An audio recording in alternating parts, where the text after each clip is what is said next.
അങ്കോളയിൽ മണ്ണിടിഞ്ഞ് വീണ് കാണാതായ മലയാളി അർജുൻ്റെ ജീവന് വേണ്ടി ലോകമെമ്പാടുമുള്ള മലയാളികൾ ഒന്നടങ്കം പ്രാർത്ഥിക്കുമ്പോൾ കർണാടക സർക്കാരിൽ ശക്തമായ സ്വാധീനമുള്ള കോൺഗ്രസ് ദേശീയ നേതാവ് കെ.സി. വേണുഗോപാൽ ഹരിപ്പാട് മണ്ഡലത്തിൽ സ്വീകരണ പരിപാടികളിലായിരുന്നു. അർജുനടക്കമുള്ള മലയാളികളെ കണ്ടെത്താൻ കർണാടകയിലെ കോൺഗ്രസ് സർക്കാർ കാര്യമായ നടപടികൾ സ്വീകരിക്കാത്ത ഘട്ടത്തിലാണിത് എന്നതാണ് ശ്രദ്ധേയം. കർണാടക സർക്കാരിൽ ഏറെ സ്വാധീനമുള്ള മലയാളിയായ കെ.സി. വേണുഗോപാൽ എം.പി ഇന്നലെ ഹരിപ്പാട് മണ്ഡലത്തിൽ തൻ്റെ സ്വീകരണ പരിപാടിയിലായിരുന്നു. അർജുൻ്റെ മക്കളും കുടുംബാംഗങ്ങളടക്കം മലയാളികൾ കണ്ണീരോടെ ഓരോ നിമിഷവും പ്രാർത്ഥനയോടെ കാത്തിരിക്കുമ്പോഴാണ് ആഘോഷ പരിപാടികൾ നടന്നത്.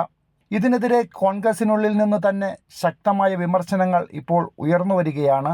മലയാളികളുടെ മനുഷ്യജീവന് പോലും വില കൽപ്പിക്കാതെ തൊട്ടടുത്തുണ്ടായിട്ടും അവിടെ എത്താതെ കെ.സി. വേണുഗോപാൽ എം.പി സ്വന്തം താൽപ്പര്യത്തിനായി സ്വീകരണ പരിപാടി സംഘടിപ്പിച്ചതിനെതിരെയാണ് ഇപ്പോൾ കോൺഗ്രസിനുള്ളിൽ നിന്ന് തന്നെ പ്രതിഷേധം ഉയരുന്നത്. ഇന്നലെ നടന്ന സ്വീകരണത്തിൻ്റെ വാർത്ത പുറത്തു വന്നതോടെ കെ.സി. വേണുഗോപാലിനെതിരെ കോൺഗ്രസ് പ്രവർത്തകർക്കിടയിൽ നിന്ന് തന്നെ ശക്തമായ പ്രതിഷേധവും ഉയർന്നു വരുന്നുണ്ട്. മലയാളിയെ കാണാതായി ദിവസങ്ങൾ കഴിഞ്ഞിട്ടും കോൺഗ്രസിൻ്റെ ദേശീയ നേതാവും മലയാളിയുമായ കെ.സി. വേണുഗോപാൽ കോൺഗ്രസ് ഭരിക്കുന്ന കർണാടകയിലെ അങ്കോലയിലെത്തി രക്ഷാപ്രവർത്തനങ്ങൾക്ക് നേതൃത്വം നൽകിയിരുന്നു എങ്കിൽ കർണാടക സർക്കാരിൻ്റെ ഭാഗത്തു നിന്നുള്ള ഈ അലംഭാവം ഒഴിവാക്കാൻ കഴിയുമായിരുന്നു എന്നാണ് മലയാളികൾ ഒന്നടങ്കം പറയുന്നത്. എന്നാൽ കർണാടക സർക്കാരിൽ ശക്തമായ സ്വാധീനമുള്ള കെ.സി. ഈ സമയം കേരളത്തിൽ തൻ്റെ സ്വീകരണ പരിപാടികളിലായിരുന്നു. ഉമ്മൻചാണ്ടിയുടെ പേരിൽ ആലപ്പുഴയിൽ സംഘടിപ്പിച്ച ജീവകാരുണ്യ പ്രവർത്തനങ്ങളുടെ ഉദ്ഘാടകനായ കെ.സി. അതിൽ പോലും പങ്കെടുക്കാതെയാണ് ഹരിപ്പാട് മണ്ഡലത്തിൽ തൻ്റെ സ്വീകരണം സംഘടിപ്പിച്ചത്.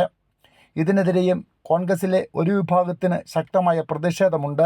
ഉമ്മൻചാണ്ടിയുടെ കുടുംബം അടക്കമുള്ള മറ്റ് രാഷ്ട്രീയ പാർട്ടി നേതാക്കൾ പങ്കെടുത്തിട്ടും കോൺഗ്രസിൻ്റെ ദേശീയ നേതാവ് കൂടിയായ കെ.സി. വേണുഗോപാൽ എത്തിയിരുന്നില്ല എന്നുള്ളതും പ്രതിഷേധത്തിനിടയാക്കിയിട്ടുണ്ട്. ഷാജഹാൻ, കൈരളി ന്യൂസ്, ആലപ്പുഴ.